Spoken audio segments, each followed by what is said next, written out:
श्री भक्तमाल सुनने वाले सभी श्रोताओं को जय श्री कृष्णा, जय श्री राधे।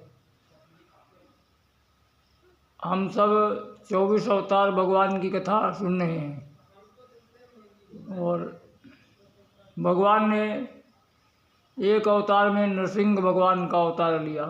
कथा प्रसिद्ध है। हिरण्याक्ष और हिरण्याकश्यप 2 भाई थे। तो जब भगवान ने हिरण्याक्ष का वध कर दिया तो हिरण्याकश्यप भगवान से शत्रुता मानने लगा और वह तपस्या के लिए मंदराचल पर्वत पर गया और उसने इतनी तपस्या किया कि उसका समस्त शरीर दीमक से ढक गया। तो शरीर दीमक से ढक गया और उसका केवल शब्द ही सुना पड़ता था। तो उस शब्द से तीनों लोक में हाहाकार मच गया।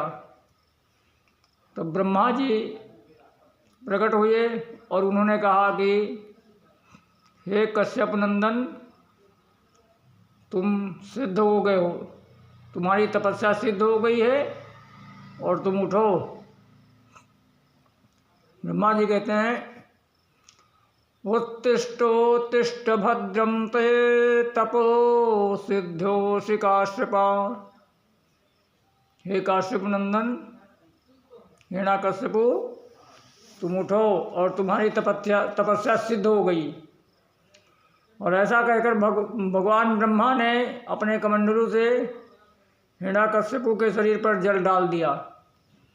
तो जब जल डाला तो हिरण्याकश्यप का शरीर स्वर्ण के समान चमकने लगा और हष्ट पुष्ट हो गया। जो तपस्या से क्षीण हो गया था वही हष्ट पुष्ट हो गया।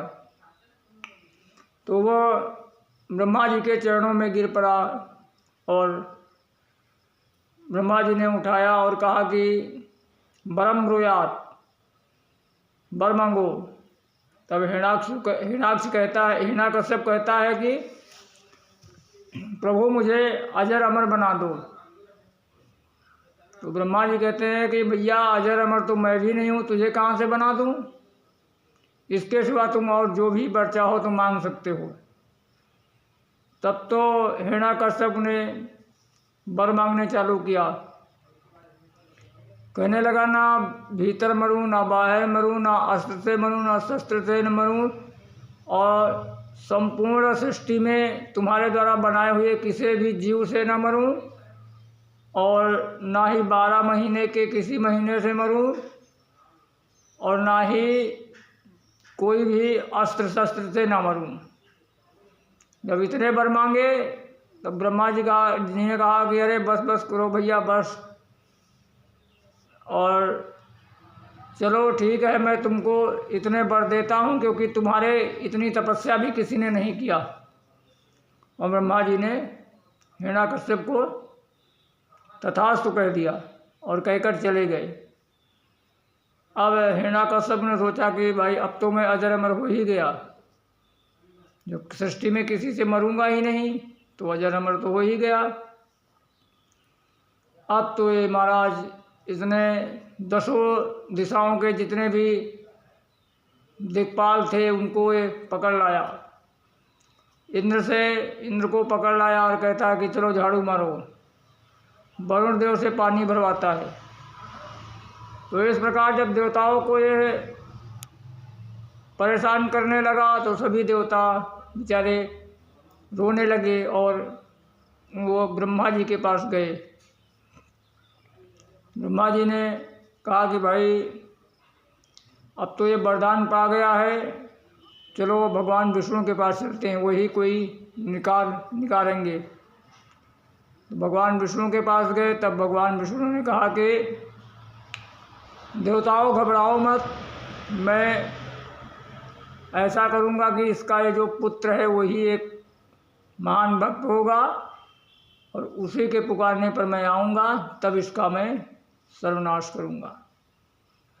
इतना कहकर भगवान ने सभी देवताओं को विदा किया। अब इधर जब तपस्या करके हिरण्याकश्यप अपने राज्य में रहने लगा तो इसके 4 पुत्र हुए, राध, अनुराध, सहलाद और प्रहलाद। तो 4 पुत्रों में सबसे छोटा पुत्र जो प्रहलाद जी थे, वो बचपन से ही उनको एक ग्रह लग गया था। कौन सा ग्रह? कृष्णो ग्रह गृहीतात्मा न वेद जगदीदृशम। ये प्रहलाद जी को एक ग्रह लग गया था, उसका नाम था कृष्ण ग्रह। ये भगवान की भक्ति करते थे, भगवान हरि कृष्ण की। और ये ग्रह प्रायः किसी किसी ही भाग्यशाली पुरुष को लगता है। सभी ग्रहों का तो पंडित जी के पास जाओ, उनकी शांति करा सकते हो, लेकिन ये ग्रह जब लग जाता है तो महाराज कोई भी इसका कोई भी उपाय नहीं है, कोई भी इसका इलाज नहीं है। तो प्रहलाद जी को ये ग्रह लग गया। तो प्रहलाद जी छोटे थे तो इनकी माता ने इनको विद्यालय में भेजा गया, और उस विद्यालय का नाम था हिरण्याकश्यप दानव विश्वविद्यालय, और उसके कुलपति थे संडामर्क जी, जो शुक्राचार्य के पुत्र थे। ये 2 थे, एक का नाम था संड और दूसरे का नाम था अमरक, लेकिन दोनों को मिलाकर संडामर्क कहते थे। तो एक बार प्रहलाद जी छुट्टियों के समय घर में आए तो माँ कयाधु ने नहला धुलाकर प्रहलाद जी को कहा कि जाओ राज दरबार में पिताजी बैठे हैं, उनसे आशीर्वाद ले आओ। तो प्रहलाद जी आए और पिताजी से आशीर्वाद लिया। पिताजी ने गोदी में उठा लिया और कहा, बेटा बताओ कौन सा अच्छा पाठ याद किया है। तो प्रहलाद जी ने सोचा कि जब पिताजी कह रहे हैं कौन सा अच्छा पाठ किया याद किया है, तो मैं इनको अच्छा ही सुनाऊंगा।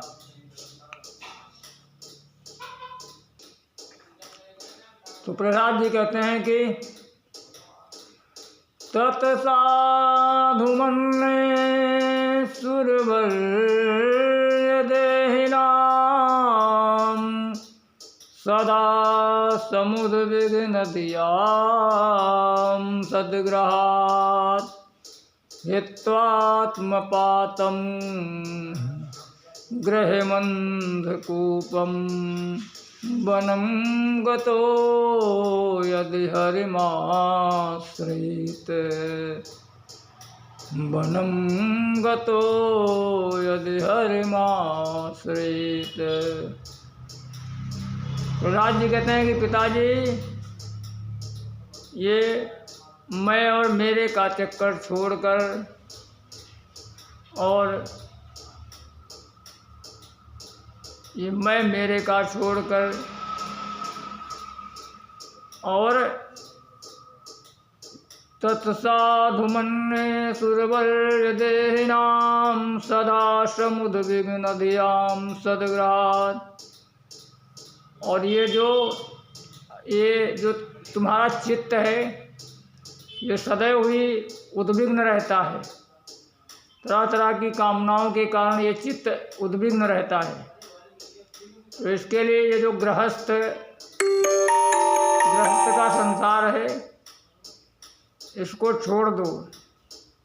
ये गृहस्थ का संसार कैसा है? जैसे कि अंधा कुआं वो होता है। देखो, कुएं 2 प्रकार के होते हैं, एक तो जिनमें पानी निकाला जाता है, दूसरा जो जंगल में जिसके ऊपर से घास उगाती है और ढक जाता है। तो प्रहलाद जी कह रहे हैं कि हित्वात्मपातं गृहमन्धकूपम। ये जो गृहस्थ है, गृहस्थ से भरा हुआ जो कुआं है ये अंधे कुएं के समान है, क्योंकि पानी वाले कुएं से तो कोई तुमको निकाल भी लेगा, लेकिन अगर इसमें गिर गए तो कोई नहीं निकालेगा। इसके लिए हित्वात्मपातम गृहमंदकूपम वनं गतो यदि हरिमाश्रयेत। और पिताजी वन में जाओ और भगवान हरि के भजन करो, उनका आश्रय लो, तभी कल्याण होगा। जो हेड़ा कश्यप ने एक प्रकार सुना, उसने तुरंत ब्राह्मणों को बुलाया कि ब्राह्मणों, तुम मेरे बच्चे को बाबा बैरागी बनाना चाहते हो। अब जितने भी ब्राह्मण जो पढ़ाने वाले थे वो थर थर काँपे, बोले कि महाराज हमने कुछ नहीं पढ़ाया, और ये इसकी जो बुद्धि है वही नैसर्गिक बुद्धि है। कहते हैं कि ये लगता पढ़ा पढ़ाया ही आया हुआ है। गुरुजी कहते हैं कि न मत प्रणीतम न पर प्रणीतम सुतो वदत्ते सतवेन्द्र शत्रु। ना मैंने पढ़ाया ना किसी और ने पढ़ाया, लगता है ये तुम्हारे शत्रुओं की चाल है। ये महाराज ये तुम्हारे लगता है जो देवता हैं शत्रु हैं उनकी चाल है, या फिर नैसर्गिकीयम अतिरस्य राजन, यह इसकी प्राकृतिक बुद्धि ही ऐसी है। नियच्छमन्यु कददाश्ममान, आप हम पर व्यर्थ मेरा माना अपमान न करें, और यह इसकी नैसर्गिक बुद्धि ही है। और ब्राह्मणों ने कहा ठीक महाराज, एक बार चांस दो, मैं इसको लेके जाता हूँ, आगे ऐसा नहीं होगा। और इस प्रकार गुरुजी लेकर प्रहलाद को चले, और रास्ते में पूछते हैं कि प्रहलाद बेटा बताओ, जो मैं तुमको पढ़ाता हूँ वो तो तुम याद नहीं करते हो, ये उल्ट पटांग की बातें कहाँ से याद करते हो। तो प्रहलाद जी कहते हैं कि ये तुम्हारी समझ में उल्ट पटांग है, लेकिन ये भगवत भक्तों के लिए यही सर्वोत्तम विद्या का साधन है। प्रहलाद जी कहते हैं कि कोई जान जही देव जनाई, कोई जान ही जही देव जनाई, जानत तुम ही वही जाई। राजी करते हैं कि गुरुजी मेरा उन हरि के चरणों में इस प्रकार मेरा चित्त खिंचा हुआ चला जा रहा है, जिस प्रकार लोहे को चुम्बक खींच लेता है। तो गुरुजी ले गए इस विद्यालय में, और आपके बहुत दिन बाद जब फिर छुट्टियां पड़ी तो फिर प्रहलाद जी को लेकर आए, और वहीं पे राज्यसभा में पिताजी के पास गए। तो पिताजी ने फिर पूछा कि बेटा बताओ आपकी कौन सी अच्छी बातें याद की है। तो प्रहलाद जी सोच रहे कि पिताजी हर बार अच्छी ही बात पूछते हैं, इसके लिए मैं अच्छी ही बताऊंगा। और जो गुरुजी थे वो देख रहे थे कि अब की बार क्या बताएगा। गुरुजी थर थर काँप रहे थे। तो प्रहलाद जी ने नवदा भक्ति सुना दी। प्रहलाद जी कहते हैं श्रवणं कीर्तनं विष्णु स्मरणं पादसेवनं अर्चनं वंदनं दास्य सख्य आत्मनिवेदनम। भगवान के नाम का श्रवण करो, कीर्तन करो, फिर स्मरण करो, फिर ध्यान करो, फिर पूजा करो, फिर अर्चन करो, फिर समर्पण, इस प्रकार नवदा भक्ति सुना दी। तो अब तो हिरण्यकश्यप क्रोधित हो गया, उसने उठाकर प्रहलाद जी को दूर पटक दिया और बुलाया कि ब्राह्मणों तुम्हारी आज खैर नहीं। और तुरंत ब्राह्मणों के सिर पर तलवार रख दी। तो ब्राह्मण बेचारे कांपने लगे। और लेकिन ब्राह्मणों ने कहा कि महाराज एक मौका और मुझको दे दो, अब की बार ये कोई भी उटपटांग की बातें नहीं सीख पाएगा। तब हिरण्यकश्यप ने कहा ब्राह्मणों ले जाओ, आखिरी बार मौका है और दोबारा मौका नहीं दूंगा। और गुरुजी लेकर आए और उनको गुरुकुल में रख दिया। और एक दिन गुरुजी लेने चले गए कोई सामान बाहर, आटा दाल कुछ लेने चले गए। तो जो प्रहलाद जी थे वो अपने मित्रों से कहने लगे, मित्रों चलो आज एक खेल खेलते हैं। बोले कौन? तो प्रहलाद जी कहते हैं लुका छिपी का। प्रहलाद जी के मित्र कहने लगे ये खेल तो मित्र बहुत पुराना है। बोले हाँ है तो बहुत पुराना। देखो जीवात्मा और परमात्मा, तो परमात्मा कहते हैं जीवात्मा से कि चलो खेल खेलते हैं, तुम लुक जाओ मैं तुमको ढूंढता हूँ। तो जब महाप्रलय का समय आया तो सभी जीव भगवान के उदर में चले गए। और जब सृष्टि का शुभारंभ हुआ तो सभी को भगवान ने उत्पन्न करके उनके कर्मों के अनुसार अलग अलग उनके जन्म दिए। वो अब भगवान कहते हैं कि अब तुम भी मैं भी इन्हीं कण कण में छिपा हुआ हूँ, और जिस दिन मुझे तुम ढूंढ लोगे उसी दिन ये खेल ख़त्म हो जाएगा। तो प्रहलाद जी के भक्त जो मित्र थे वो कहने लगे प्रहलाद तू बातें तो बहुत अच्छी करता है, ये तूने कहाँ से सीखी? तो प्रहलाद जी कहते हैं मित्र,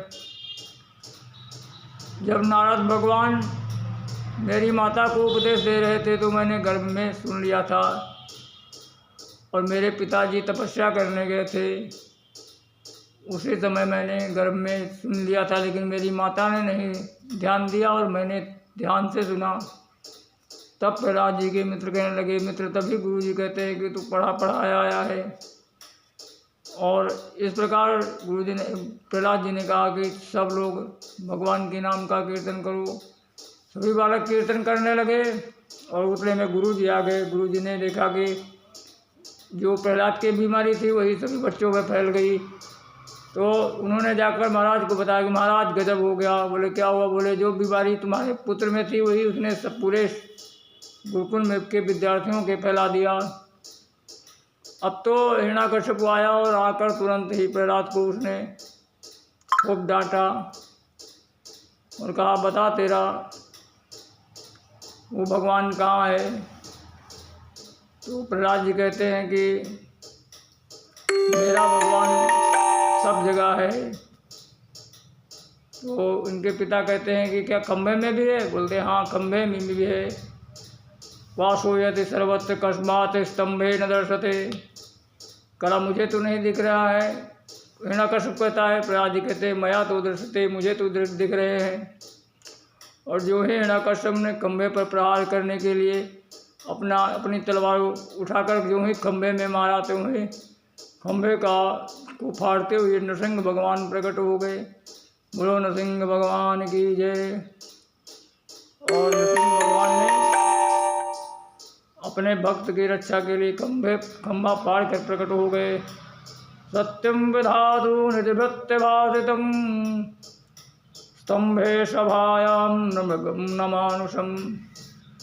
अपने भक्त का वचन सत्य करने के लिए भगवान ने आधा सिंह और आधा नर का शरीर धारण करके नरसिंह रूप में प्रकट हुए और तुरंत ही हिरण्यकश्यप को पकड़ लिया और पकड़कर गोदी में लिटाकर जो ही मारने लगे। उसने कहा कि तुम मुझे मार नहीं सकते क्योंकि ब्रह्मा जी के वरदान मेरी रक्षा करेंगे।